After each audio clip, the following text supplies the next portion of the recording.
Sistayanti Duha, saya dari kelas 11 ADP 2. Di sini saya akan menjelaskan tentang pelajaran kewirausahaan tentang ruang lingkup proses produksi. Apa itu ruang proses produksi? Yaitu proses produksi yang mencangkup berbagai aspek mulai dari perencanaan hingga distribusi. Baiklah, di sini saya akan menjelaskan juga ruang lingkup para ahli.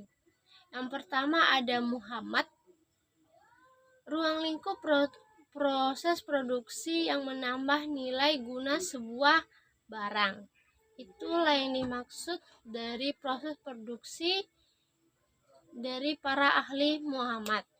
Nah, yang kedua yaitu ada Sri Adiningsi, yaitu berjelaskan tentang ruang lingkup proses produksi adalah proses mengubah input atau bahan baku menjadi output atau barang jadi. Nah, ruang lingkup ini mempunyai tujuan. Tujuannya yang pertama ada menyediakan produk berkualitas. Yang kedua, meningkatkan keuntungan perusahaan. Yang ketiga, menghasilkan produk yang mutakhir. Yang keempat yaitu ada memenuhi permintaan pasar. Nah, yang terakhir, yang kelima yaitu ada mempertahankan kualitas perusahaan. Itu adalah tujuan dari proses produksi. Nah, tetapi proses produksi ini mempunyai manfaat. Manfaat yang pertama juga ada proses produksi efektif dan efisien. Yang kedua ada mengolah bahan baku yang tepat. Yang ketiga menghasilkan produksi permintaan pasar. Yang keempat itu memberikan nilai tambahan. Yang terakhir yang kelima memberikan peluang ekonomi. Nah, itu adalah manfaat dari proses produksi. Nah, selanjutnya apa saja faktor-faktor proses produksi? Baik, di sini saya akan menjelaskannya. Yang pertama itu ada sumber daya fisik. Apa itu faktor sumber daya fisik? Material, yaitu adalah barang mentah yang digunakan oleh suatu bisnis dalam memproduksi barang baru yang dibutuhkan untuk melaksanakan kegiatan usaha. Nah, itu adalah faktor sumber daya fisik material. Nah, yang kedua di sini ada faktor sumber daya manusia tenaga kerja.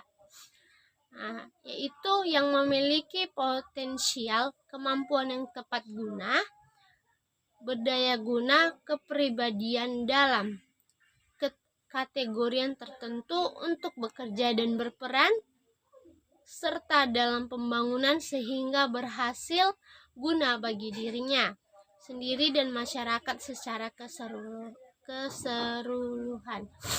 Itulah yang dimaksud dengan faktor sumber daya manusia tenaga kerja. Nah, yang ketiga itu ada sumber daya modal. Apa itu sumber daya modal? Yaitu semua barang alat penunjang produksi yang digunakan untuk menunjang sekaligus menghasilkan barang dan jasa. Nah, itulah yang dimaksud dengan faktor sumber daya modal. Nah, di sini ada juga faktor modal investasi operasional. Itu adalah dana awal yang dibutuhkan untuk memulai investasi. Dananya bisa digunakan di mana saja, misalnya gaji bulanan, bonus, sisa pengeluaran dan lain sebagainya.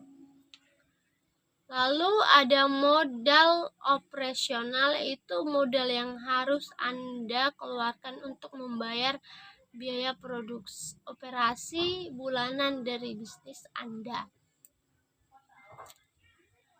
Yang B di sini ada modal kerja. Apa itu modal kerja? Yang pertama itu ada investasi jangka pendek atau dari suatu perusahaan, misalnya itu ada kas, sahamnya dijual, kedua persediaan dan piutang. Lalu ada aktivitas jangka pendek yang digunakan untuk keperluan sehari-hari perusahaan. Lalu apa saja contoh modal investasi proses produksi? Nah, di situ yang pertama ada komputer, tanah, bangunan, mesin, ada peralatan lain-lainnya. Nah, di sini juga ada contoh modal operasional. Yang pertama itu adalah biaya listrik, air, internet, gaji untuk pegawai, sewa tempat, dan lain-lainnya. Nah, yang terakhir itu ada contoh modal kerja, yaitu ada tinta, kertas, dan peralatan kantor. Nah, itulah semua penjelasan tentang ruang lingkup proses produksi. Mungkin itu saja yang bisa saya jelaskan. Sekian dari saya. Terima kasih.